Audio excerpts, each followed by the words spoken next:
다 함께 찬양 드림으로 우리 예배를 하나님께 올려드리겠습니다.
말씀 보겠습니다. 오늘 우리에게 주시는 하나님 말씀은 마가복음 14장 44절에서 45절 말씀입니다.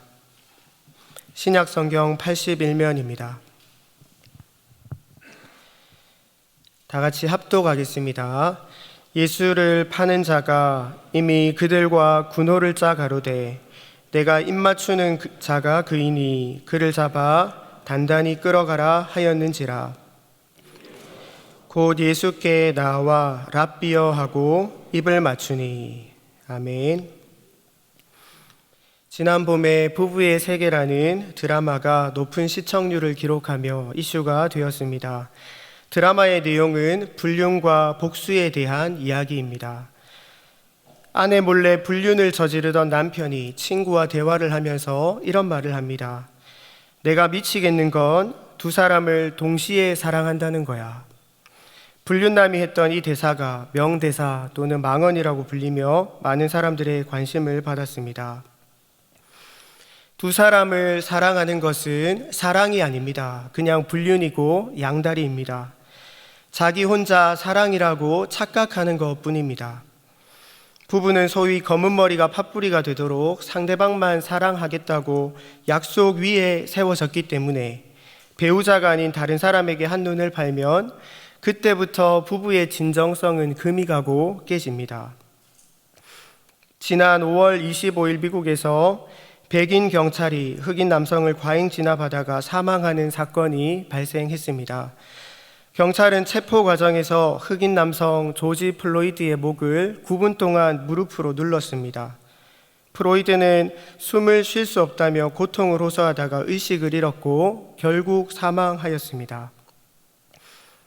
경찰의 진정성은 시민의 안전과 생명을 보호하는 것입니다. 플로이드가 흑인이라고 또는 전과가 많다고 함부로 대해서는 안 됩니다.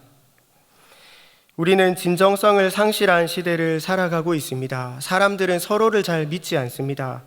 국민은 정치인을 불신하고 소비자는 기업을 불신합니다. 학생과 교사와 학부모 간에도 서로를 존중하고 감사하는 따뜻한 분위기가 많이 사라졌습니다. 더 이상 언론 매체를 신뢰하지 않습니다. 무엇이 가짜 뉴스인지 무엇이 진짜 뉴스인지 혼란스러운 시대입니다.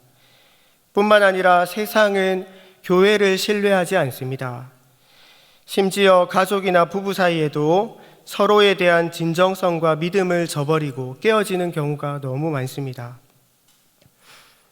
그러면 우리는 얼마나 진정성이 있는 그런 삶을 살고 있을까요? 사람을 대할 때, 주어진 일을 할 때, 신앙의 삶을 살아갈 때 우리의 마음과 행실에는 얼마나 진실함이 담겨 있을까요? 하나님은 우리에게 진정성을 요구하십니다. 하나님 마음에 꼭 들었던 다윗은 이것을 잘 알고 있었습니다. 그래서 죄로 넘어졌을 때 회개하며 이렇게 기도합니다. 보소서, 주께서는 중심이 진실함을 원하시오니. 하나님은 우리가 모든 삶과 관계 속에서 진정성을 담기를 원하시고 특별히 하나님을 향해서 참되고 진실하기를 원하십니다. 역사서에는 왕들이 나오는데 성경은 그들의 삶을 단 한 가지 기준으로 평가합니다. 하나님 앞에서 정직하게 행했느냐 하는 것입니다. 아사가 그 조상 다윗같이 여호와 보시기에 정직하게 행하여, 아하스가 그 조상 다윗과 같이 아니하여 여호와 보시기에 정직히 행치 아니하고. 하나님을 모르는 사람들은 다른 사람에게 피해만 안 주면 괜찮습니다. 나쁜 짓을 해도 들키지 않으면 괜찮고 법에 저촉되지 않으면 어느 정도 부도덕하고 이기적이어도 괜찮습니다. 이해관계가 맞는 사람에게만 잘해줘도 좋은 사람이 될 수 있습니다. 그러면 하나님을 믿는 하나님의 사람들은 어떤 진정성을 담고 살아가야 할까요? 하나님을 향해서는 마음과 뜻과 힘을 다해서, 온 마음을 다해서 하나님을 사랑해야 합니다. 이웃을 향해서는 내 몸과 같이 다른 사람을 사랑해야 합니다. 이것이 그리스도인의 진정성이라고 할 수 있습니다. 오늘 본문에서 가룟 유다는 예수님을 체포하기 위해서 사람들을 데리고 왔습니다. 사람들은 칼과 몽둥이를 들고 예수님을 잡으러 왔습니다. 가룟 유다는 겟세마네 동산에 도착하기 전에 누가 예수님인지 알려주기 위해서 그들과 함께 사인을 정했습니다. 내가 입 맞추는 사람이 바로 예수니 그를 잡아서 단단히 끌고 가시오. 겟세마네 동산에 도착한 가룟 유다는 예수님께 다가가서 선생님이라고 부르면서 입을 맞춥니다. 가룟 유다가 예수님께 했던 마지막 행동은 입맞춤입니다. 제자가 선생님께 했던 유대식 인사였을 것입니다. 하지만 유다가 했던 행동은 인사도 아니고 존경도 아니고 사랑도 아니고 예의도 아닙니다. 그저 예수님을 죽음에 내어주는 사인이었습니다. 가룟 유다는 예수님을 배신하면서 끝까지 겉으로는 제자인 척 꾸미고 뻔뻔하게 입을 맞춥니다. 오늘 본문은 가룟 유다의 모습을 통해서 인간이 얼마나 이중적일 수 있는지를 잘 보여줍니다. 가룟 유다가 차라리 저 사람이 예수니 잡아가시오 대놓고 소리를 쳤다면 이만큼 추악하고 비열해 보이지는 않았을 것입니다.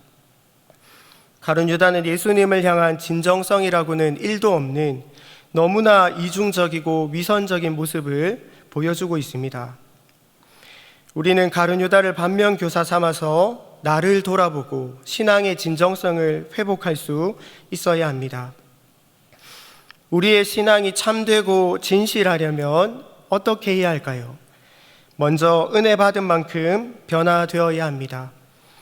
가룟 유다는 예수님을 따르는 수많은 제자들 중에서도 12사도의 이름을 올립니다. 복음서를 보면 예수님은 아무나 제자를 삼지 않습니다. 한 사람 한 사람을 선택하십니다. 뿐만 아니라 예수님은 12제자를 임명하시기 전날 밤이 맞도록 기도하셨습니다. 가룟 유다는 처음부터 예수님을 배신하는 악역을 담당하기 위해서 부름받은 그런 사람이 아닙니다. 마가복음을 보면 예수님이 12제자를 세우신 목적이 나오는데 자기와 함께 있게 하고 전도도 하며 귀신을 내쫓는 권능을 주시려고 12제자를 세우셨다고 말씀합니다. 이 중에 한 명이 가룟 유다입니다. 가룟 유다는 예수님을 보고 배우면서 하루하루 예수님을 닮아가야 했습니다. 예수께서 제자들에게 귀신을 내쫓는 권세를 주실 때에도, 천국 비유를 말씀하실 때도, 무화과 나무를 마르게 하실 때도, 십자가 순환을 예고하실 때도, 바디메오를 고쳐주실 때에도 가룟 유다는 그곳에 있었습니다. 예수님과의 마지막 저녁 식사 자리에도 예수께서 제자들의 발을 씻어주실 때도 가룟 유다는 그곳에 있었습니다. 하지만 가룟 유다는 변화되지 않습니다. 은혜의 자리에서 변화되지 않으면 가룟 유다처럼 신앙이 변질됩니다. 예수님을 믿는다고 하면서 예수님을 닮아가지 않으면 가룟 유다처럼 위선적이고 이중적인 종교인이 되고 맙니다.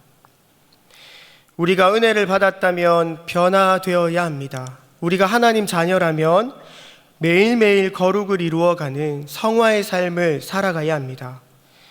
은혜 받았다면 더 겸손해지고 죄에는 단호해지고 고난에는 더욱 단단해져야 합니다.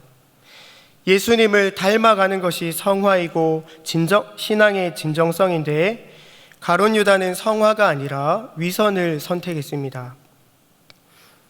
오늘도 기도의 자리에서 받은 은혜만큼 거룩한 삶을 살게 해달라고 간절히 기도하시기를 바랍니다.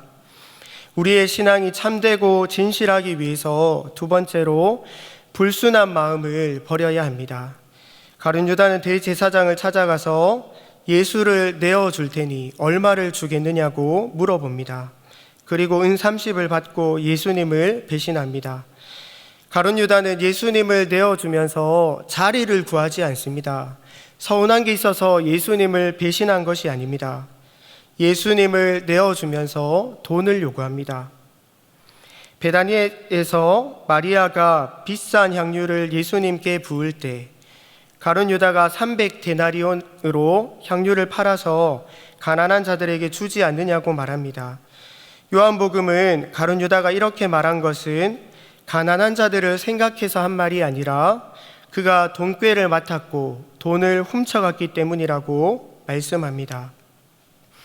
가룟 유다의 약점은 돈입니다. 가룟 유다가 예수님의 진정한 제자가 되지 못한 것은 예수님보다 돈을 더 사랑했기 때문입니다. 부부의 세계에서 불륜남이 두 여자를 사랑한 것처럼 가룟 유다는 예수님도 사랑하고 돈도 사랑했습니다. 그러다가 다 망하는 겁니다. 우리 안에도 신앙의 진정성을 파괴하는 불순한 마음이 있습니다.